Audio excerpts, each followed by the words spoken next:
गौ संत रघुवीर दास महाराज ने कहा, शिव साधारण पुरुष नहीं, देवों के देव है। ब्रह्मा मंदिर परिसर छींच में चल रही श्रीमद् भागवत कथा के दूसरे दिन गौ संत रघुवीर दास जी महाराज ने शिव पार्वती विवाह और शुकदेव जन्म की रोचक कथा का वर्णन किया। भागवत कथा को सुनने के लिए आसपास के सैकड़ों भक्त पहुँचे। भगवान के जयकारे लगातार लग रहे थे।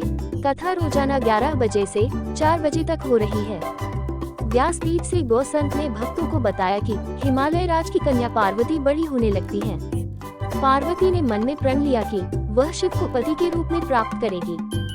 देवता भी शिव को मनाते हैं कि वह पार्वती से विवाह कर ले, लेकिन शिव इसके लिए तैयार नहीं हुए। माता पार्वती शिव को प्राप्त करने के लिए कठिन तपस्या करती हैं। भगवान शिव प्रसन्न हो विवाह के लिए तैयार हो जाते हैं। देवताओं, भूत, पिशाचों को लेकर तन में भस्म लगाए शिव बारात लेकर हिमालय राज के यहाँ पहुँचते हैं। माता मीना दूल्हे का भेष देखकर डर जाती है और पार्वती का विवाह करने से मना कर देती है।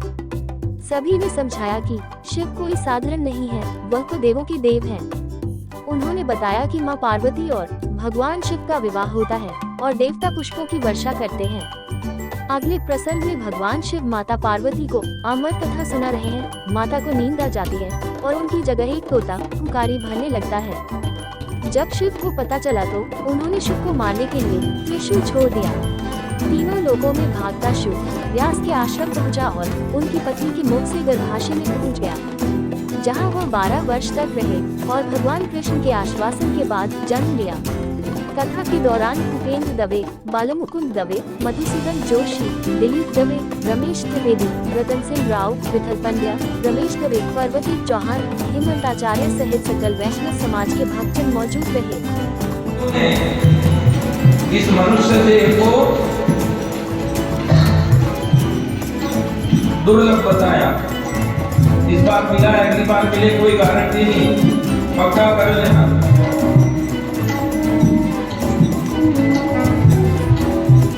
जो करना है वो इसी जन्म में करना है, और वो भी जीते जी। मरने के बाद तो भूल ही जाना। और आज का जमाना भी ऐसा है विचित्र बड़ा। जीते जी जितना कर जाओगे वो आपका, जीते जी जितना साधन हमसे बन पाया वो आपका। करोड़ों रुपए के बदले भी एक सेकंड मिलना नहीं है। करोड़ों रुपए का चेक तैयार रखना, और जब यमराज आवे कि हाँ भाई तुम्हारी तैयारी है, आप कहते ना रुको 5 मिनट बस, वो मेरा छोरा बाजार गया है वापिस आ जावे, इतने में आप 1 करोड़ रुपए का चेक रख लो, 5 मिनट दे दो। करोड़ रुपए के बदले 5 मिनट नहीं मिलने। बड़े भाग मानुष तन पाव, असुर दुर्लभ सब नंदनी गाव। देवताओं को दुर्लभ है ये मनुष्य शरीर। देखिए, जो व्यक्ति जिस चीज के लायक नहीं हो, उसको वो चीज मिल गई तो उसको अहमियत नहीं होगी।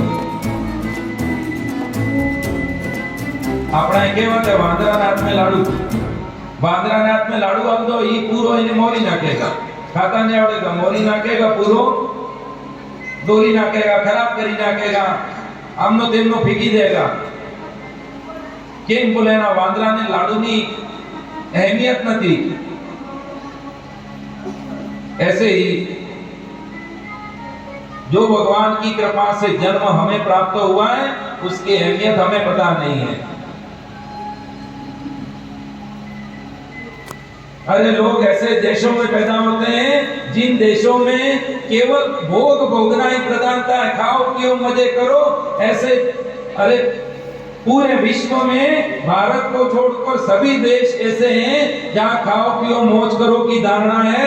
यहाँ तो कम्युनिस्ट लोग रहते हैं या इसी धर्म मत को मानने वाले लोग नहीं, बस जो खाना खाओ, जो पीना है पियो, जहां जाना जाओ। आप विचार करो, आपको यूरोप में, अमेरिका में, अफ्रीका में ऐसी जगह कहीं जन्म मिल जाता?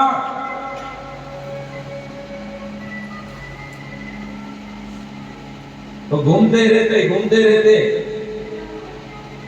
और नहीं, हमें जन्म कहाँ मिला है? इस भारतवर्ष की भूमि पर जन्म मिला है, जिस भारत की भूमि में आस्था है, श्रद्धा है, और यहाँ पर भगवान को मानने वाले लोग हैं, जो धरती को भी माँ मानते हैं। ऐसी भारत माता, इस भारत की भूमि पर हमें जन्म मिला, ये भगवान की कृपा है।